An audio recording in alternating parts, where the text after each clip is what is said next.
¿Por qué el fútbol es el mejor deporte del mundo? Sí, ese deporte que despierta pasiones en todos nosotros. No importa tu etnia, ni cultura, ni el país que seas, siempre va a hacerte saltar de emoción. O gritar a todo pulmón cuando ves a tu selección representar a todo un país en las eliminatorias para el mundial. O hacerte llorar también muchas veces cuando los objetivos no se cumplen. Pero ahí sigue, polarizado por muchos, porque al final solo es un deporte. Uno que mueve millones de dólares en traspasos, sponsor, venta de entradas, camisetas, patrocinios y más. En la actualidad existen jugadores que valen exorbitantes millones de euros por una temporada solamente. Esto a su vez, los detractores dicen que otras profesiones que académicamente son más exigentes, ya sean médicos, ingenieros, profesores, no rozan tan siquiera fortuna. Y a finales del siglo XX hubo muchas críticas ante esta situación. Pero, ¿y qué tal si te digo que el fútbol sea más que un deporte? ¿Qué tanto hubo en el pasado de nuestra historia como humanidad que nos llevó a la actualidad a considerarlos héroes nacionales, ídolos de masas y fuente de superación para algunos? Adentrémonos en este mundo plagado de personajes mediáticos, leyendas que marcaron un antes y un después en la historia de este deporte. Volvamos al pasado. Antes de que la humanidad formara sociedades que convivieran con otras sociedades, el mundo se regía de violencia, creencias y muchos mitos religiosos. Los aztecas en su tiempo formaban dos bandos, cuyo objetivo era meter la pelota por un aro usando las caderas. De este modo, hacer puntos y asegurar la victoria. Al final de la contienda habían sacrificios humanos. Sí, exactamente, habían sacrificios humanos. No se sabe exactamente quiénes eran los sacrificios, si los perdedores por débiles o los ganadores por ser considerados mejores guerreros. El punto es que nada de esto era algo atractivo de ver si nos basamos en la actualidad. Ahora, si pasamos al otro lado del mapa, los griegos en los 2000 a.C. tenían un deporte parecido con una pelota de cuero. La meta era llevar el balón de un cuadro a otro usando solamente las manos con 12 o 14 elementos. Algo parecido al rugby que conocemos. El espíritu de contacto y equipo se mantenía. Asimismo, en la frontera, los romanos tenían algo similar. Con una cuerda circular marcaban todos los límites del campo.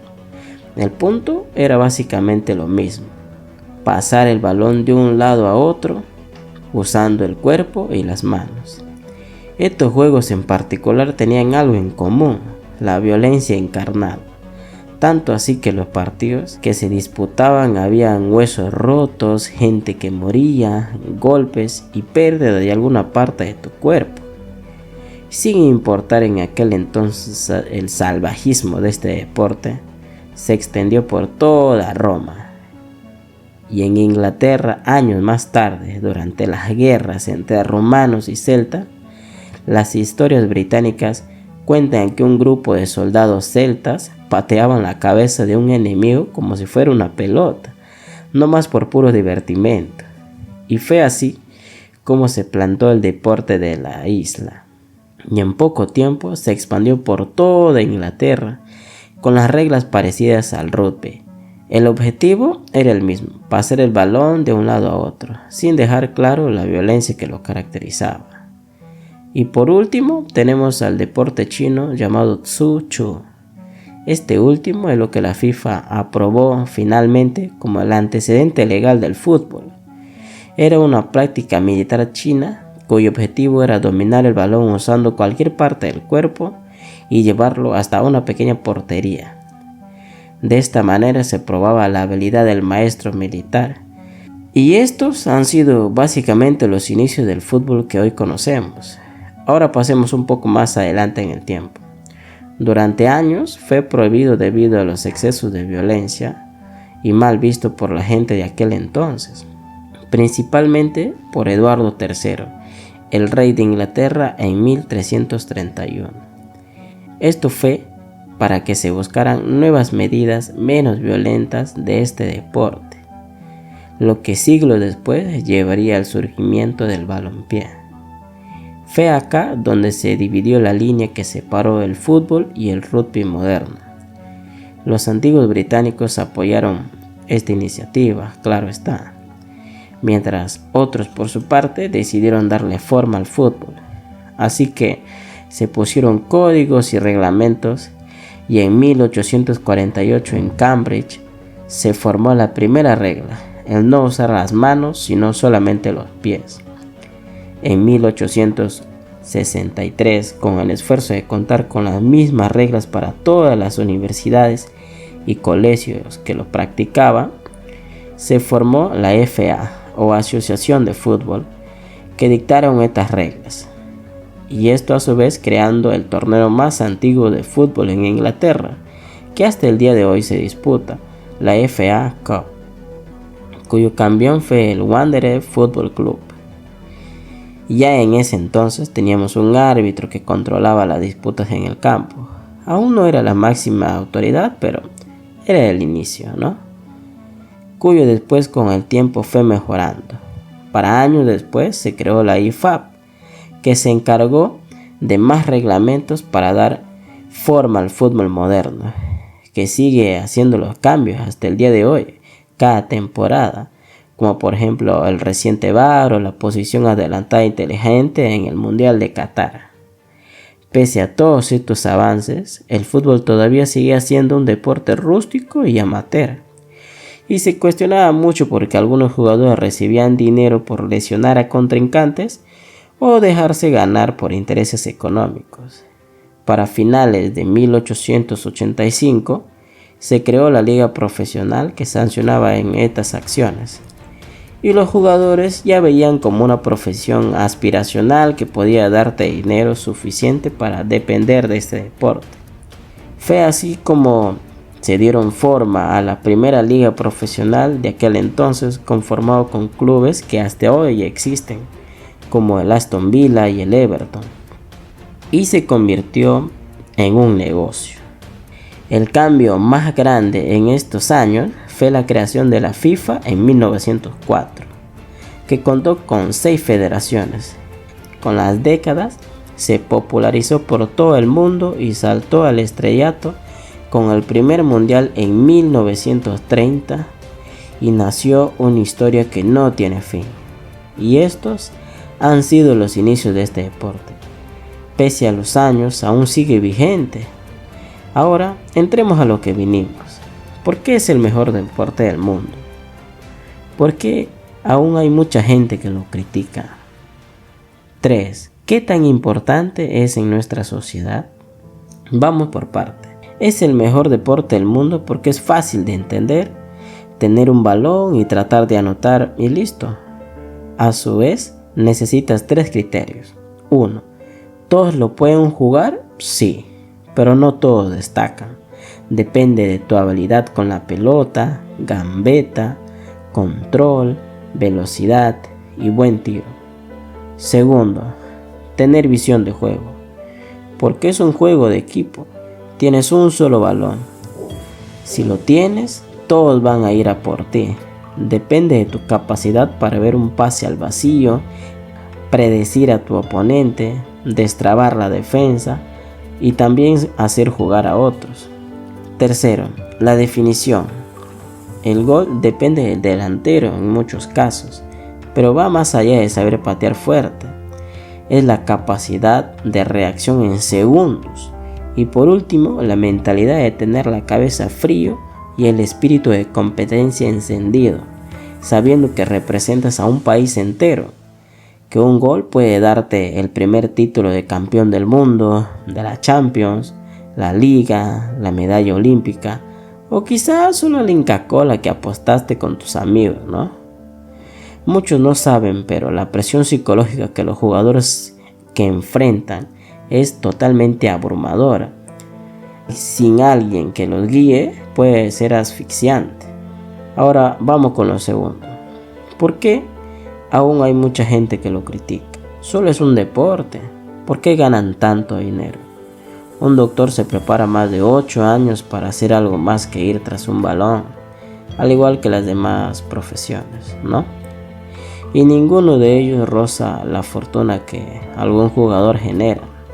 A día de hoy ya no importa tantas críticas si hablamos de dinero y fútbol.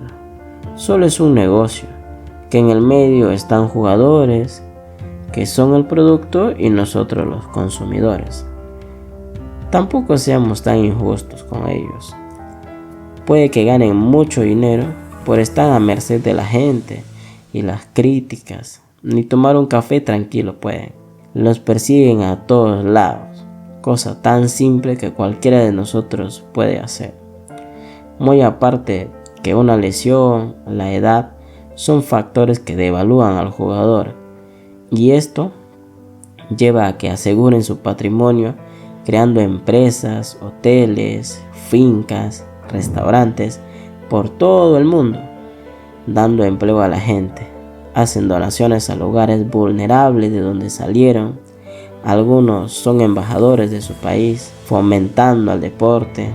Y por último, muchos tienen fundaciones alrededor del mundo que ayudan a personas con cáncer, droga, pobreza extrema y asilos.